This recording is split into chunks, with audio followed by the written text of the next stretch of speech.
and I knew that when I was studying medicine, I had a chance to study natural science and to become a doctor, and the doctor can develop, you see, he can have a practice, he can do, he can choose his scientific interests more or less. At Allens, I would have more chance than being a schoolmaster. Also the idea of doing something useful with human beings appealed to me. And did you, when you decided to become a doctor, have difficulty in getting the training at school and in passing the exams? I particularly had a difficulty with certain teachers that didn't believe that I could write a decent thesis. I remember one case where the teacher had the custom the habit to discuss the papers written by the pupils, and he took the best first, and he went through the whole number of the pupils, and I didn't appear, and I was badly troubled over it, and I thought, well, it is impossible that my thesis can be that bad. And when he had finished, he said, there is still one paper left over, and that is the one by Jung. That would be by far the best paper if it hadn't been copied. He has just copied it somewhere, stolen. You are a thief, Jung. And if I knew where you have stolen it, I would fling you out of school. And I got mad, and I said, this is the one thesis where I have worked the most, because the theme was interesting, in contradistinction, you know, to other themes which are not at all interesting to me. And then he said, you are a liar, and if you can prove that you have stolen that thing somewhere, then you get out of school. Now that was a very serious thing to me, because what else then, you see? And I hated that fellow, and that was the only man I could have killed, you know. If I had met him once at a dark corner, I would have shown him something of what I could do. Did you often have violent thoughts about people when you were young? Exactly, only when I got mad. Well, then I beat them up. And did you often get mad? Not so often, but then for good. You were very strong and big, I imagine. Yes, I was pretty strong. And you know, reared in the country with those peasant boys, it was a rough kind of life. And I would have been capable of violence, I know. I was a bit afraid of it. So I rather tried to avoid the critical situations because I didn't trust myself. Once I was attacked by about 7 boys, and I got mad, and I took one and just swung him round with his legs, you know, and beat down 4 of them, and then they were satisfied. And were there any consequences from that after? Oh, I should say yes.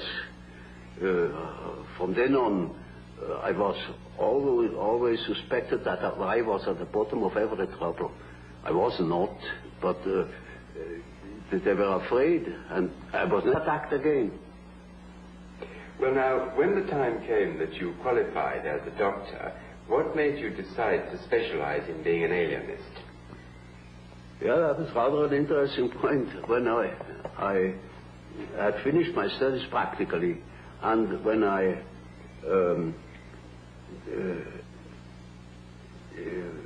didn't know what I wanted to do, I had a big chance to follow one of my professors. He was called to a new position in Munich, and he wanted me as his assistant. But then, in that moment, I studied for my final examination.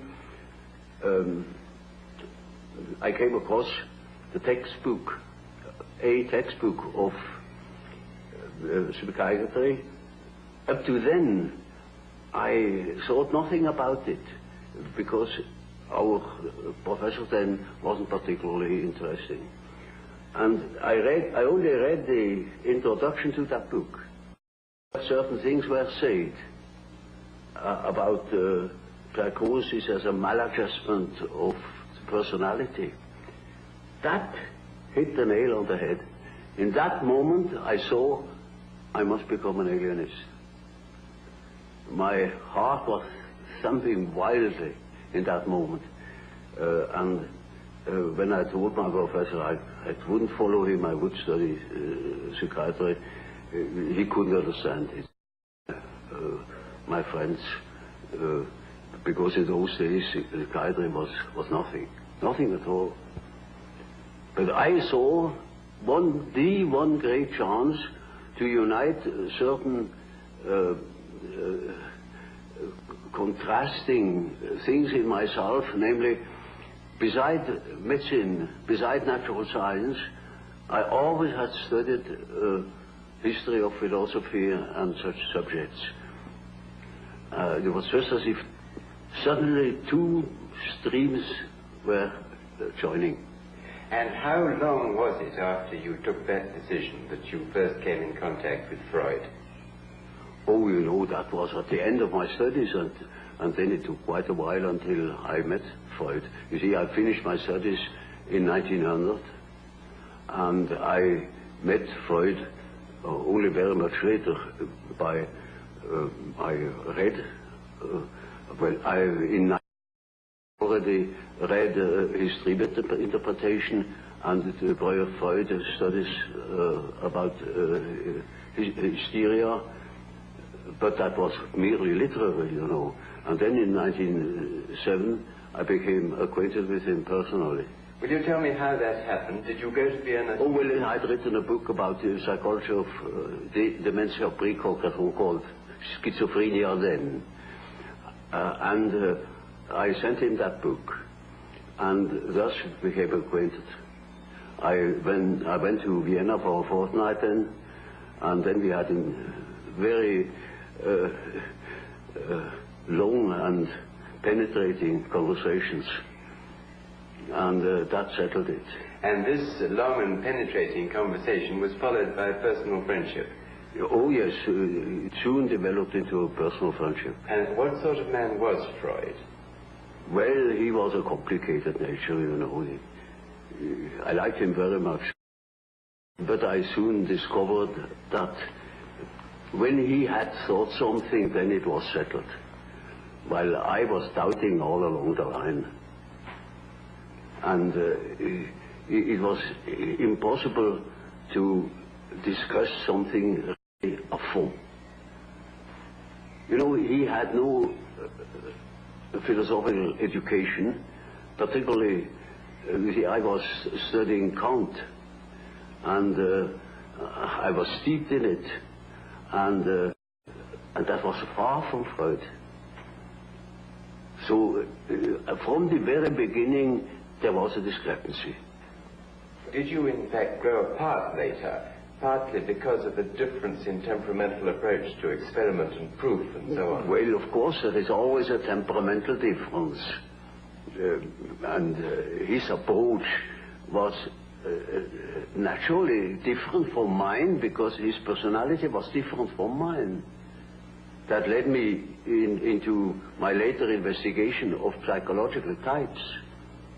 There are definite attitudes. Some people are doing it in this way, and other people are doing it in another typical way. And there were such differences between myself and Freud, too. Do you consider that Freud's standard of proof and experimentation was less high than your own? Well, you see, that is an evaluation I'm not competent of. I am not my own history or my historiographer. With reference to certain results, I think my method has its merits.